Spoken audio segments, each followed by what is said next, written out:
Évangile. Pour cela, nous allons acclamer pour l'homme de Dieu, le serviteur de Dieu, celui que Dieu a préparé ce soir pour nous parler de sa part.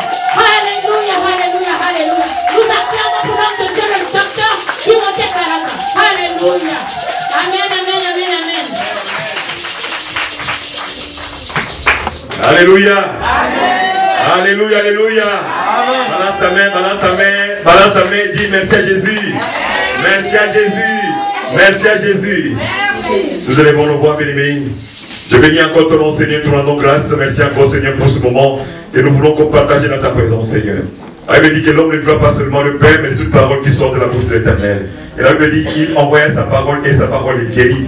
Et la Bible dit encore, Seigneur, que la parole de Dieu est une lampe à nos pieds. Aujourd'hui, nous sommes dans la présence du Seigneur. Nous voulons encore t'écouter, toi, le Dieu Tout-Puissant, c'est lui qui nous parle à jamais. Esprit de Dieu, nous t'invitons, viens et prends le contrôle, car c'est toi l'enseignant par excellence. Viens ouvrir notre entendement spirituel, donne-nous les discernements de la parole, et que tout ce que nous écouterons en ces lieux, et que cela vienne de toi, et que cela puisse apporter à nous changement et transformation, et que cela soit gravé sur nos cœurs, et que cela puisse apporter à nous les fruits dignes de repentance. Merci encore, Esprit de Dieu, de prendre le contrôle de toutes choses et que tout esprit maintenant soit captif à l'autorité de la parole de Dieu. Merci, Seigneur, pour tes enfants, Seigneur. Dispose nos cœurs à t'écouter, Seigneur. Glorifie ton nom. Règle pour ta gloire, au nom de Jésus. Amen. Amen. Amen. Hein? Amen. Nous pouvons prendre place.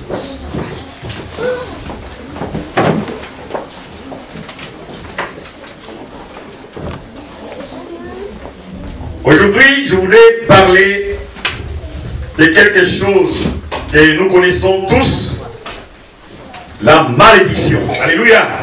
Oui, à tout moment, bien aimé, nous devons ponctuer, expliquer la malédiction et comprendre qui est frappé par la malédiction et qui ne l'est pas. Alléluia. Alléluia. Est-ce que je suis en train de parler à quelqu'un? Amen. Est-ce que je suis en train de parler à quelqu'un? Non, si tu es là, que tu écoutes, élève ta voix et crie Jésus.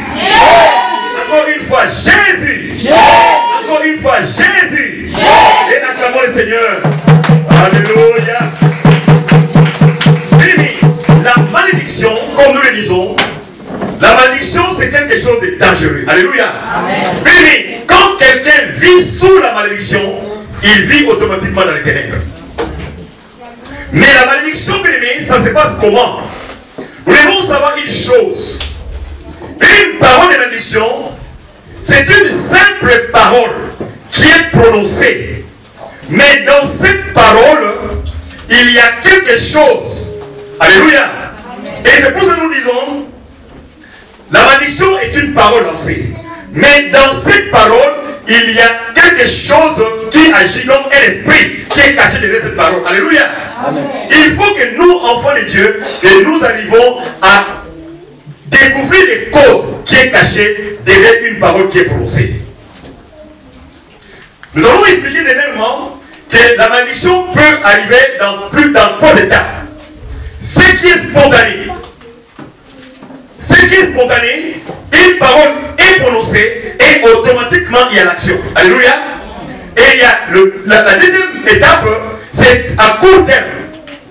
Une parole est prononcée aujourd'hui, mais c'est après des années et que cela s'accomplit. Mais il y a aussi, c'est la malédiction à long terme. Bien aimé, la malédiction à long terme, c'est une parole qui est prononcée aujourd'hui. Bien aimé, cela agira au moment opportun. Je donne un exemple pour la malédiction spontanée. Nous sommes tous au courant, et je prends un exemple de la Bible. Nous prenons nos Bibles. Est-ce que tu as ta Bible? Non, si quelqu'un a ta Bible, dit oui, j'ai ma Bible. Oui, j'ai la Bible. Non, tu n'as pas bien répondu. Oui, j'ai ma Bible. Tu es sûr que tu as ta Bible? Amen. Ah. Nous avons nos Bibles et nous voulons voir ce que Dieu est capable de faire dans la malédiction. Nous prenons nos Bibles dans le livre des 2 rois. Et je vais demander à la sœur Olita. 2 rois, chapitre 2, le verset 23.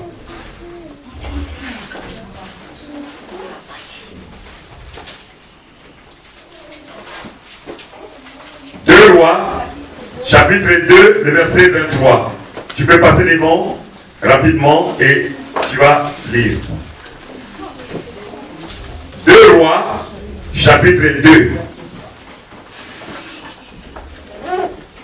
Rois, chapitre 2, verset 23, je lis au nom de Jésus.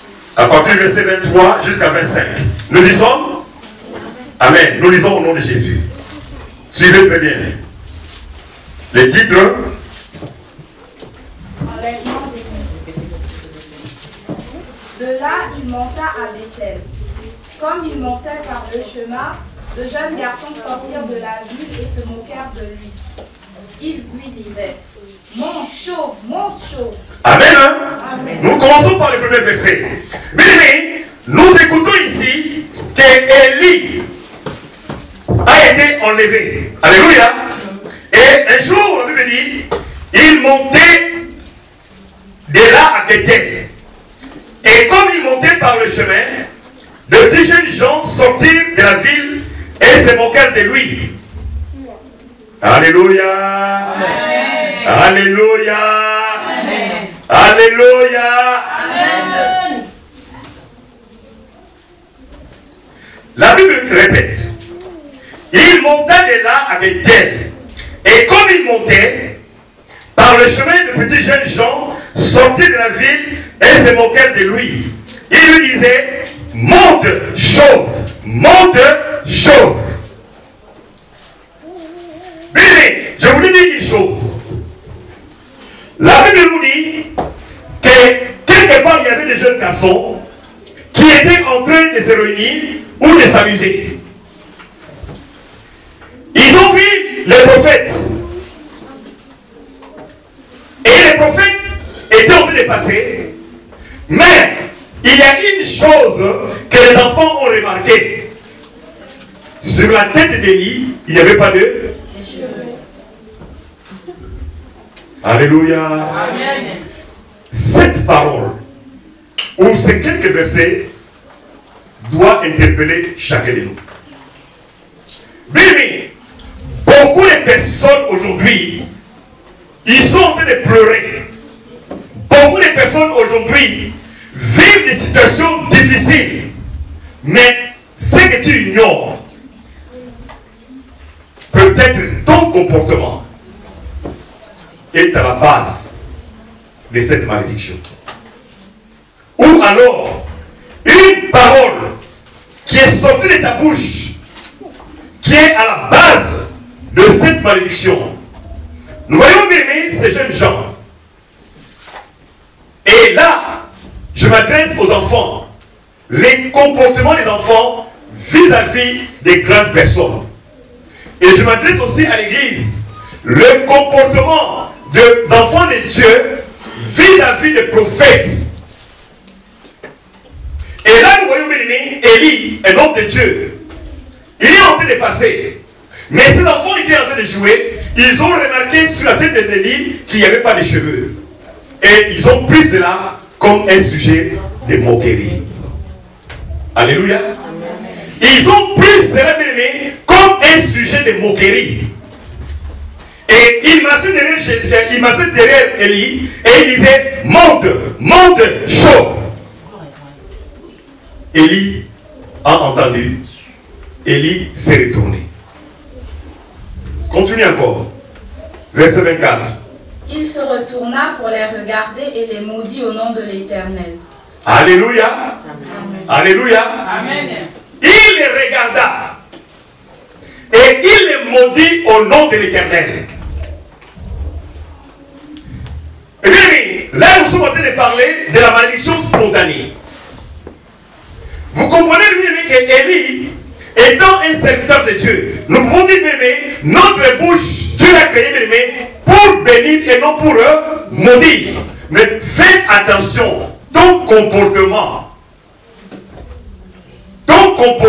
ou ton caractère, ou alors ce qui sort de ta bouche peut être à la base de ta malédiction.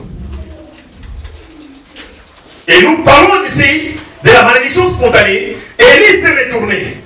Il regarda les jeunes garçons et il les maudit sur place.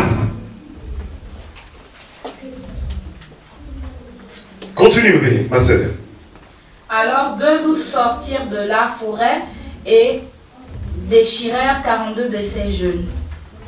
Au même moment que Élie a maudit ces jeunes garçons, bien, cela n'a pas passé 3 jours, ni une journée, ni un mois, mais à l'instant même, 2 ours sont sortis de la forêt et ils sont venus mettre en pièces 42 garçons qui se moquaient d'Élie. Alléluia. Alléluia. Amen. La malédiction spontanée. Peut-être tu es là aussi. Tu as vécu une situation pareille. Et tu as vu peut-être un jour dans ton quartier. Et nous tous, peut-être un jour, nous avons écouté ou nous avons été témoins de ces choses-là. Une maman maudite ou parle mal à un enfant. Et après quelques temps, nous attendons que cet enfant est mort. Il a fait un accident. On se pose aussi la question de savoir. Et ce que nous devons reconnaître, l'ennemi peut profiter d'une parole que tu sors dans une situation, dans un moment où tu es dans la colère. Alléluia. Pour agir. Beaucoup de mamans, beaucoup de papas ou beaucoup de jeunes, en disant quelque chose à un ami ou à un enfant, l'ennemi peut profiter de cette situation et automatiquement il agit dans la vie de l'enfant. Mais là nous voyons, bien aimé, le prophète, nous voyons Élie lui-même. Il a maudit les enfants et à l'instant même, les deux ours sont sortis de la forêt et ils ont dévoré ses enfants. Amen. Amen. Amen. La malédiction spontanée. Mais il y a une autre malédiction qui peut arriver. C'est une malédiction, bien aimée, que nous pouvons voir dans le livre de Deutéronome, chapitre 28. Deutéronome, chapitre 28.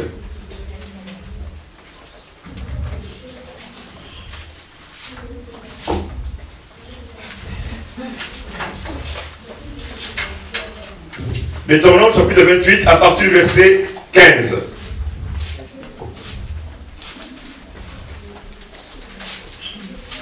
Nous lisons au nom de Jésus.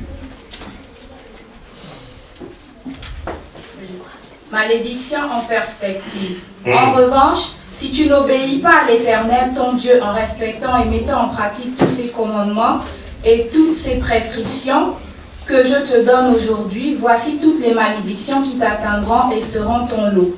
Amen. Dans la version Thomson, il est écrit ceci.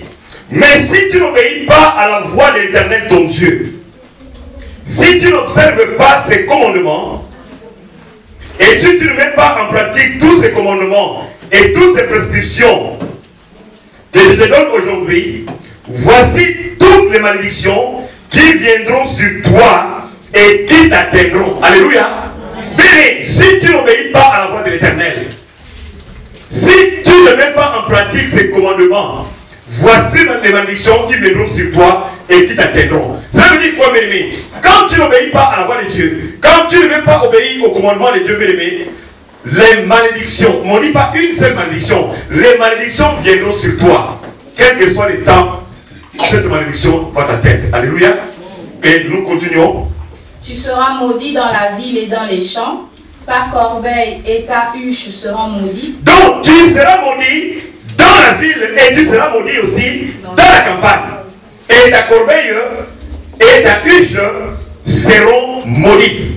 Tu continues? Tes enfants, le produit de ton sol, les portées de ton gros et de ton petit bétail, tout cela sera maudit. Et vous comprenez? Tes enfants seront maudits. Donc quand bébé, même quand tu n'as pas encore d'enfant, ça veut dire qu'à court terme, quand tu auras des enfants, tes enfants automatiquement ils seront maudits. Là nous parlons de la malédiction à court terme. Continue. Tu seras maudit à ton arrivée et à ton départ. Tu seras maudit à ton arrivée et à ton départ. Je prends un autre exemple, bébé. Maintenant, nous voulons parler de quelque chose qui est important. La malédiction à long terme. à long terme, je vais donner un exemple pour que tu puisses comprendre. Bien aimé, quand ta famille a marché dans l'idolâtrie, quand ta famille a eu des pactes avec les diables, si ta famille a conclu une alliance et dans ta famille ils ont vendu le mariage, bien aimé, cela va apporter en toi une malédiction, mais une malédiction à long terme, qui va agir à long terme. Tu es né, tu es devenu une jeune fille, tu es devenu une adulte, et cela ne t'empêchera pas, bien aimé, d'avoir des copains. Cela ne t'empêchera pas, bien aimé, d'avoir des fiancés. Cela ne t'empêchera pas, bien aimé, de connaître des garçons. Mais arrivé à un moment où un homme va te prendre une décision pour venir te doter, c'est à ce moment-là que la malédiction va commencer à prendre son effet. Est-ce que vous comprenez? Donc, cela ne t'a pas empêché d'avoir des copains, cela ne t'a pas empêché d'avoir des fiancés. Mais il doit attendre, cette malédiction doit attendre un moment. Parce que cette malédiction est causée parce que les mariages ont été vendus. Et la malédiction va t'attendre juste au moment où quelqu'un va se présenter pour le mariage. Si dans ta famille, ils ont vendu les enfants, et c'est pour cela il y a la stérilité dans la famille, mais cela ne va pas t'empêcher de te marier. Tu vas te marier. Mais quand tu vas te marier, pour avoir des enfants, ça deviendra un problème. Est-ce que vous comprenez? Mais pour beaucoup aussi, si le travail a été vendu et qu'à l'heure, alors, on a proclamé la pauvreté dans la famille, bien aimé, tu feras tes études convenablement. Tu auras ton diplôme sans problème. Mais quand tu vas commencer à chercher le travail, c'est à ce moment-là que la malédiction va commencer à agir. Vous comprenez bien aimé que la malédiction ici, nous parlons, c'est à long terme. Donc, jusqu'à ce que tu arriveras à un niveau. Et à ce niveau-là, la malédiction commence à se manifester. Voilà les 3 étapes de la malédiction. Amen. Hein? Mais nous allons prendre, bien aimé, une histoire. Nous allons prendre une histoire. Et nous sommes dans le livre de Nombre. C'est juste à côté. Nombre chapitre 22. Nombre chapitre 22.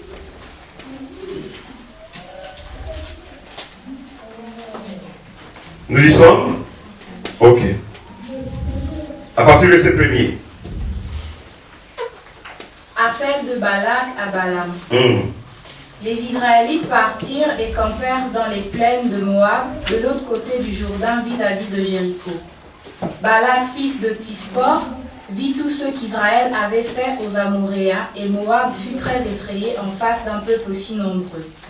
Il lui fut saisi de terreur en face des Israélites. Moab dit aux anciens de Madian, « Cette foule va dévorer tous ceux qui nous entourent comme le bœuf trouble l'herbe des champs. » Balak, fils de Tispor, était alors roi de Moab. Il envoya des messagers trouver Balaam, fils de Béor, à Pétor, sur l'Euphrate, dans le pays de ses compatriotes, afin de l'appeler et de lui dire, « Un peuple est sorti d'Égypte. Il couvre la surface du pays et il s'est installé vis-à-vis de moi. Viens donc maudire ce peuple pour moi, car il est plus puissant que moi. Peut-être ainsi pourrais-je le battre et le chasser du pays, car je le sais, celui que tu bénis est béni, et celui que tu maudis est maudit. » Amen. Hein?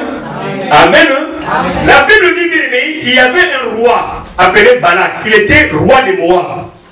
Et en face de lui, il y avait les enfants d'Israël qui étaient sortis de l'Égypte.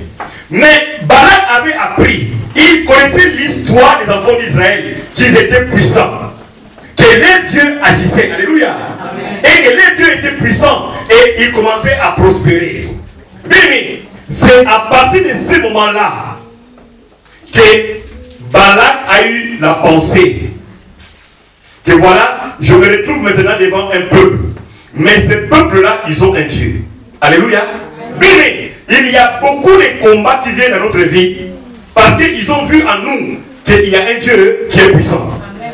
Alléluia. Amen. Alléluia. Amen. Ils ont vu que ton étoile est en train de briller et que ton Dieu est puissant. Et ils ont vu ce que ton Dieu est en train de faire dans ta vie.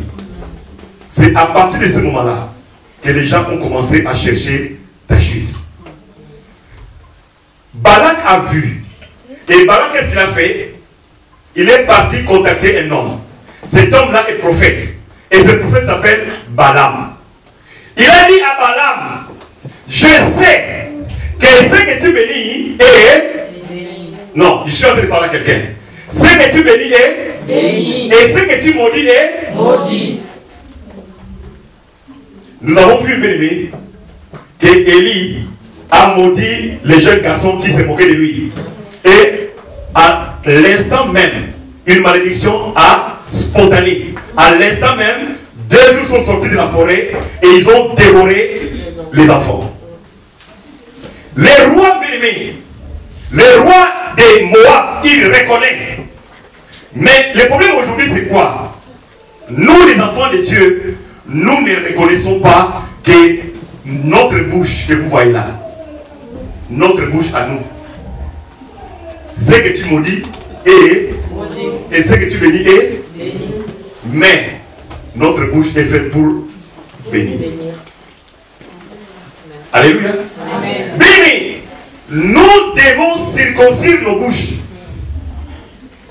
Nous devons apprendre, bébé, à analyser et à comprendre ce qui sort de nos bouches. Regarde, bébé, Balak, un païen, il comprend qu'un prophète, ce qu'il dit s'accomplit. Mais nous, enfants de Dieu, nous jouons. Alléluia. Amen. Balak a dit à Balaam, ce que tu bénis est béni, et ce que tu maudis est maudit. Il reconnaît cela. Il reconnaît l'autorité de Dieu dans la vie du prophète. Continue, ma soeur. Les anciens de Moab et ceux de Madian partirent avec des cadeaux pour le devin. Ils arrivèrent chez Balaam et lui apportèrent des paroles de Balak. Balaam leur dit, passez la nuit ici et je vous donnerai réponse d'après ce que l'Éternel me dira. Le chef de Moab restèrent donc chez Balaam. Dieu vint trouver Balaam et dit, qui sont ces hommes que tu as chez toi?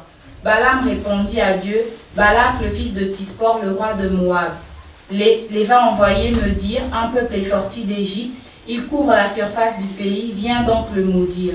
Peut-être ainsi pourrais-je le combattre et le chasser. Dieu dit à Balaam, tu ne les accompagneras pas.